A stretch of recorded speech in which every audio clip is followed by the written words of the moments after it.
Let's talk about one of the wildest stories in entertainment. This is a story about rebellion, about insane ambition, and about building a global empire, all on the mat of a wrestling ring. So the big question is, how on earth did one family manage to take down a powerful monopoly, risk absolutely everything on a single night, and build the entertainment machine we all know today as WWE? To really get it, you gotta go back, way back, to a time of, let's call them, territorial tussles, a time when the wrestling world looked completely different. See, before WWE was a thing, wrestling was run by something called the NWA, the National Wrestling Alliance. But it wasn't one company. Think of it more like a club, a powerful club of local promoters who all agreed on one simple rule. You stay in your sandbox, I'll stay in mine.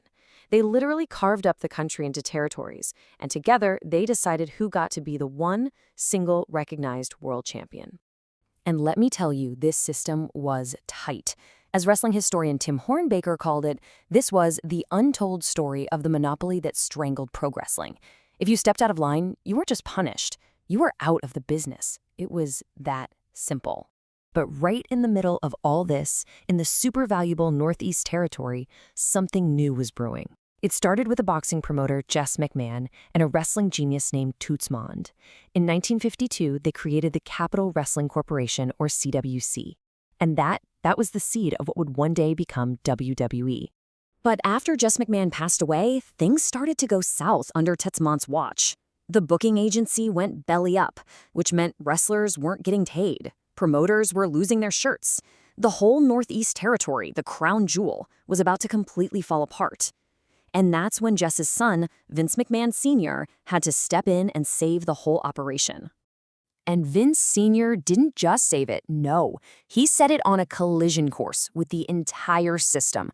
This is the story of the Northeast breakaway, the moment the company basically declared its independence. So here's how it went down. The whole thing blew up over the NWA World Championship. The CWC's guy, Buddy Rogers, was a huge star, but the NWA bigwigs were mad that he almost never defended the title outside the Northeast. So in January '63, they basically forced him to lose the belt. The CWC's response? They said, fine. They walked out of the NWA, created their own company, the Worldwide Wrestling Federation, or WWF, and defiantly named Buddy Rogers their own world champion. And that move, that act of rebellion, well, that set the stage for the next generation. It was time for a son's gamble and a vision that was about to change absolutely everything.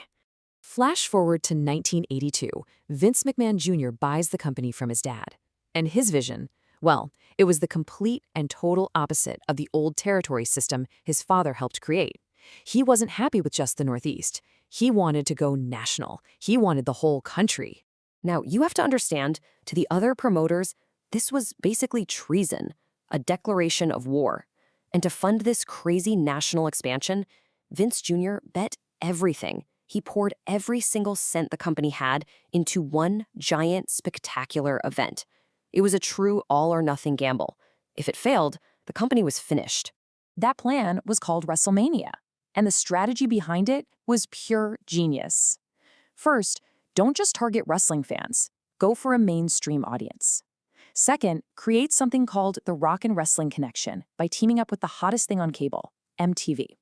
And third, load the show up with huge celebrities, like Mr. T from the A-Team and pop superstar Cyndi Lauper. So, did the gamble pay off? Oh yeah. Just a few years later, at WrestleMania 3, the attendance was a mind-blowing 93,173 people. That's an indoor attendance record. The national expansion wasn't just working, it was a pop culture phenomenon. But you know what happens when you get that big, right? You get a target on your back. And that success brought on a national rival, kicking off the most brutal, intense period in wrestling history, the Monday Night Wars. In this corner, you had the established champion, the WWF's Monday Night Raw. And in the other corner, a new challenger with deep pockets, funded by billionaire Ted Turner, World Championship Wrestling, or WCW, and their show, Monday Nitro. They went head-to-head, live, every single Monday night. And for a long, long time, the WWF was getting absolutely crushed. WCW, led by former WWF stars like Hulk Hogan in their cool new faction, the NWO, beat Raw in the ratings for an unbelievable 84 weeks in a row. I mean, the WWF was on the ropes. They were close to tapping out. To fight back, they had to do something drastic. The kid-friendly superheroes of the past, they were out.